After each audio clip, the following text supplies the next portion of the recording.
Торнадо разыгрывает крутые призы. Главный приз – топовый игровой ПК. Купи Торнадо и зарегистрируй чек. Получи NFT-карточку и участвуй в еженедельных розыгрышах крутых призов. Коллекционируй карточки и повышай шанс выиграть призы. Информация об акции и организаторах акций на сайте nft.tornadoenergy.ru.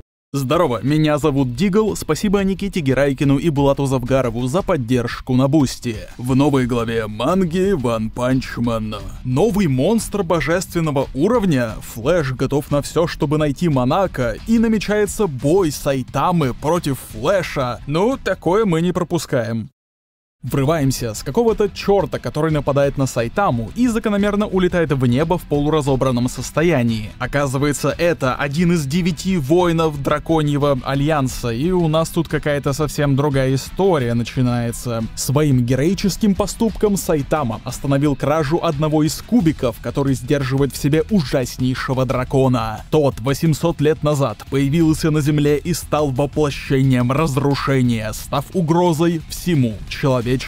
Древние воины объединились вместе и смогли запечатать его в кубики, создав группу под названием Святые, которые по сей день хранят эти забавные гексаэдрики, защищая человечество. Однако, ты же не думал, что все будет вот так просто. Существует также и группировка, которая пытается воскресить монстра, веря, что они сами являются драконорожденными, из-за чего между ними двумя происходит безостановочный конфликт на протяжении последних 800 лет. В общем, и нам, и Сайтаме уже надоело слушать их предысторию, так что, к счастью, один из побежденных драконорожденных выкрикивает, что даже если эта их попытка провалилась, печать с каждым днем ослабевает, и рано или поздно дракон возродится, как бы кто ни старался это остановить. Сайтаму этот момент заинтересовывает, и он с помощью своих тренировок в Гуантанамо расспрашивает, что это рано или поздно значит, а затем предлагает просто возродить дракона сейчас и убить насовсем, чего тянуть-то. Он хватает своего испытуемого и за несколько панелек собирает все камушки, после чего происходит ритуал возрождения и появляется тот самый жестокий дракон разрушения. Он обещает уничтожить все человечество за те годы страдания, которые он претерпел, будучи в заточении. Но, правда, Сайтама его не спрашивал и убивает одним ударом.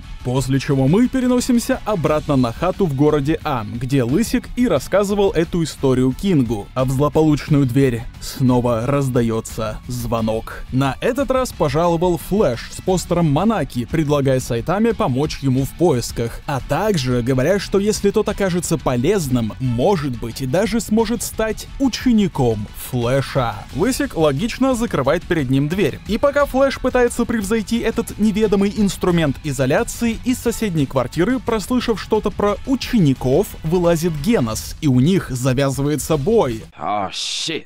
Here we go again. Который Сайтама по совету Кинга все-таки останавливает, после чего пытается представить Флэша Геносу, сначала немного забывая его имя, но потом идеально вспоминая, от чего благодарный Флэш силой врывается в квартиру, объявляя, что у него секретный с Сайтамой разговор. Внутри же он опять пытается убедить Лысика стать его учеником, в чем отказывает Генос, который проделал окошко в эту хату на всякий непредвиденный случай, поэтому Флэш переводит тему на Монако, говоря, что им нужно ее найти, потому что она топ-вайф, их очень важный потенциальный источник информации о боге, и что Флэш чувствует, что еще немножко деталей и получится разобраться в этой огроменной божественной тайне. Поэтому он приказывает Сайтаме пойти вместе с ним, что Лысик послушно исполняет ровно до входной двери, которую сразу же за ним закрывает. Ну а Флэш на это оскорбляется до такой степени, что с ноги выбивает дверь и вызывает Сайтаму на поединок, говоря, что покажет ему разницу между ними раз и навсегда.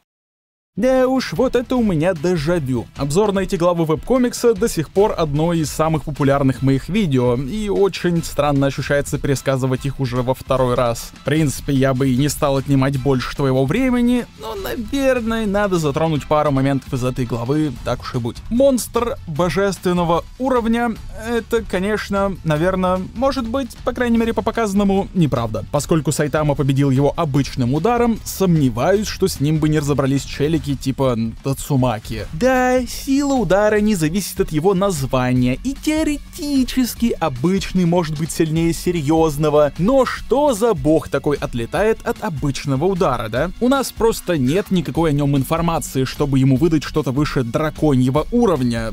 Да и он сам буквально дракон. Хотя вполне возможно, для человечества 800 лет назад он действительно был угрозой божественного уровня, раз его не смогли убить, только запечатать. Несколько напоминает бога с его кубиками. Еще у нас тут Генос сразился с Флэшем и не проиграл моментально. По такому поводу кто-то может начать что-то там скейлить, но давай не будем перебарщивать, это явно не был серьезный бой между ними. С другой стороны, в этой арке должен скоро появиться Соник, который в веб-комиксе был недалеко от уровня Флэша по силе, и учитывая, как это работало всегда ранее, скорее всего, Генос примерно равен Сонику, так что я бы не был удивлен, если бы в серьезном бою Генос бы что-то Флэшу смог противопоставить. Означает ли это, что Геноса надо скейлить на световую скорость? Да, но я тебе об этом не говорил. Вещал для тебя Дигл. Пока.